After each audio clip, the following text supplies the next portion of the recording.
മാസപ്പടി കേസിന്റെ പശ്ചാത്തലത്തിൽ പ്രതിപക്ഷ നേതാവ് പിണറായി വിജയന്റെ മകൾ വീണ വിജയന്റെ ബാങ്ക് ലോക്കർ ഇഡി ഉദ്യോഗസ്ഥർ പരിശോധിക്കുകയാണ്. തിരുവനന്തപുരം ആയുർവേദ കോളേജിന്റെ മുന്നിലുള്ള HDFC ബാങ്കിലാണ് ഇപ്പോൾ പരിശോധന നടക്കുന്നത്.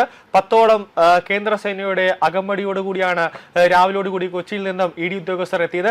ഇപ്പോൾ വീണ വിജയന്റെ മരവിപ്പിച്ച ബാങ്ക് അക്കൗണ്ടാണ് ഇപ്പോൾ പരിശോധിക്കുന്നത്. അതായത് ആദ്യമായിട്ട് മാസപ്പടി കേസുമായി ബന്ധപ്പെട്ട് പ്രതിപക്ഷ നേതാവ് പിണറായി വിജയന്റെ വഴുതക്കാട്ടുള്ള വാടക വസതിയിൽ റെയ്ഡിനെത്തിയപ്പോഴാണ് ആ റെയ്ഡ് എല്ലാം കഴിഞ്ഞതിന് ശേഷമാണ് ഈ അക്കൗണ്ട് മരവിപ്പിക്കാനുള്ള നടപടിയിലേക്ക് ഇഡി ഔദ്യോഗികമായി കടന്നത്.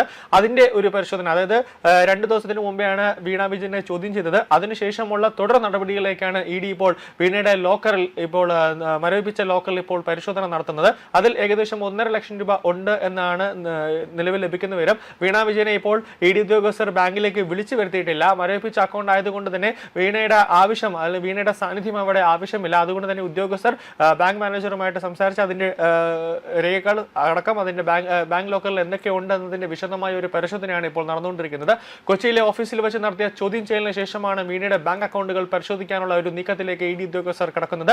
തുടരന്വേഷണത്തിന്റെ ഭാഗമായാണ് ഇപ്പോഴത്തെ പരിശോധന. ഈ ബാങ്കിലാണ് സ്വർണം ഉൾപ്പെടെയുള്ള ലോക്കറുകൾ, അതോടൊപ്പം തന്നെ ലോക്കർ സൗകര്യങ്ങൾ ഉൾപ്പെടെ ഉള്ളതെന്നാണ് വീണ മൊഴി നൽകുന്നത്. കേന്ദ്ര സേനാംഗങ്ങൾ ഉൾപ്പെടെ ഇപ്പോൾ ശക്തമായ ഒരു സുരക്ഷാ വിന്യാസത്തിലാണ് ഇപ്പോൾ ഒരുക്കിയിരിക്കുന്നത്.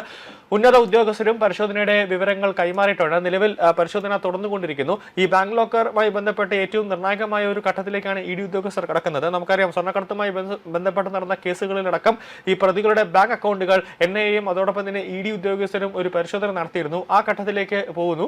ഇനി വീണ്ടും, അതായത് ആദ്യത്തെ ചോദ്യം ചെയ്യലിൽ വലിയ രീതിയിലുള്ള പൊരുത്തക്കേടുകൾ ഉണ്ട്. 172 ചോദ്യാവലിയാണ് ഇഡി ഉദ്യോഗസ്ഥർ വീണ വിജയനോട് ചോദിച്ചത്. അതിൽ പലതും വീണ ഉത്തരം നൽകിയിട്ടില്ല. ഉത്തരം നൽകിയ ചോദ്യങ്ങളിലടക്കം വൈരുദ്ധ്യങ്ങൾ നിലനിൽക്കുന്നുണ്ട്. അതുകൊണ്ട് തന്നെ 2 ആഴ്ചയ്ക്ക് ശേഷം വീണ്ടും നോട്ടീസ് നൽകി വീണ വിജയനെ വിളിച്ചു വരുത്തി ഒരു വിശദമായ ചോദ്യം ചെയ്യലിലേക്ക് കടക്കാനാണ് ഇഡിയുടെ ഇപ്പോൾ തീരുമാനം.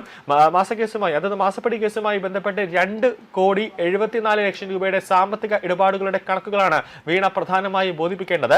ഈ തുക ഏതൊക്കെ വഴിയിലൂടെ വന്നു, എവിടെയൊക്കെ പോയി തുടങ്ങിയ കാര്യങ്ങളിൽ ഇഡി വിശദമായ ഒരു മറുപടി തേടും. കേസിൽ അന്വേഷണം നടത്തുന്ന സീരിയസ് ഫ്രോഡ് ഇൻവെസ്റ്റിഗേഷൻ ഓഫീസിന്റെ പക്കലുള്ള മുഴുവൻ രേഖകളും ഇഡിക്ക് കൈമാറാൻ കോടതി ഉത്തരവിട്ടിട്ടുണ്ട്. ഇതനുസരിച്ച് 134 രേഖകൾ ഇഡിക്ക് ലഭിച്ചിട്ടുണ്ട്. 2016-17 കാലയളവിലാണ് വീണയുടെ IT കമ്പനിയായ എസ്ലാലോജിക്കും CMRലും തമ്മിലുള്ള ഇടപാടുകൾ ആരംഭിക്കുന്നത്.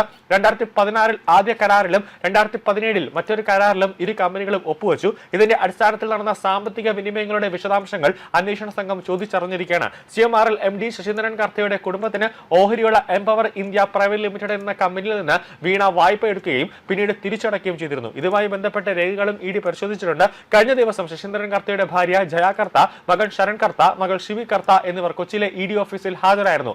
ഇവർ നൽകിയ മൊഴിയും ഈ മൊഴിയുടെ അടിസ്ഥാനത്തിൽ വീണ നൽകിയ മൊഴിയും കൂടെ ഒത്തുനോക്കിയതിനു ശേഷമായിരിക്കും വീണ്ടും വീണ വിജയനെ വിളിപ്പിച്ചുകൊണ്ട് ഒരു നിർണായകമായ ഒരു ചോദ്യം ചെയ്യലിലേക്ക് കടക്കുക. ആ ചോദ്യം ചെയ്യൽ ഒന്നേ ചിലപ്പോൾ കസ്റ്റഡിയിൽ ഉണ്ടാകും, അല്ലെങ്കിൽ അടുത്ത ദിവസം ഹാജരാകാനായിട്ട് ഇഡി ഉദ്യോഗസ്ഥർ പറയും, അല്ലെങ്കിൽ അന്ന് തന്നെ അറസ്റ്റ് ഉൾപ്പെടെയുള്ള കടുത്ത നടപടികളിലേക്ക് പോകാനും സാധ്യത ഉണ്ട് എന്നാണ് ലഭിക്കുന്ന വിവരങ്ങൾ.